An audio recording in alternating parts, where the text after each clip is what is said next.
కాంగ్రెస్ నాయకులు తెలంగాణ అప్పుల రాష్ట్రం అని తప్పుడు ప్రచారం చేస్తున్నారన్నారు బీఆర్ఎస్ మాజీ ఎంపీ బోయిన్పల్లి వినోద్ కుమార్. ఆర్థిక వనరులను కాంగ్రెస్ కు బంగారం పళ్లెంలో అప్పగించామన్నారు.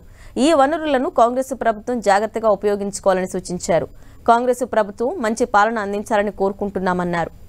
కాంగ్రెస్ బీజేపీ పాలిత రాష్ట్రాల ఆర్థిక వనరుల కన్నా తెలంగాణ రాష్ట్ర ఆర్థిక వనరులు పుష్కలంగా ఉన్నాయన్నారు. తెలంగాణ రాష్ట్రం స్వంతంగా ఆదాయాన్ని సమకూర్చుకోవటంలో 84%తో దేశంలోనే తెలంగాణ రెండో స్థానంలో ఉందన్నారు. ఈ ఘనత సాధించింది సీఎం కేసీఆర్ అని అన్నారు. సీఎం కేసీఆర్ పాలనలో తెలంగాణ అన్ని రంగాలలో ఘనమైన అభివృద్ధి సాధించిందని తెలిపారు. 18,000 మెగావాట్లు ఇప్పటికే ఉత్పత్తి అవుతుంది.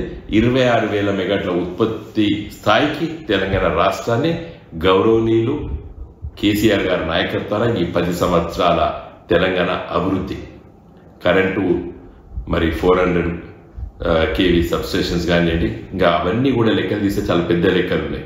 అప్పులు అని చెప్తున్నారు కదా బట్టి విక్రమార్క గారు, తర్వాత రేవంత్ రెడ్డి గారు, మరి ముఖ్యమంత్రి గారు, ఉప ముఖ్యమంత్రి గారికి నేను ఒకటే చెప్తున్నాను, తెలంగాణ రాష్ట్రాన్ని బంగారు తెలంగాణ దిశకు ఈ 10 సంవత్సరాల మరి ప్రత్యేక తెలంగాణ రాష్ట్రంలో కేసీఆర్ గారి నాయకత్వాన ఈ రాష్ట్ర అభివృద్ధి జరిగింది.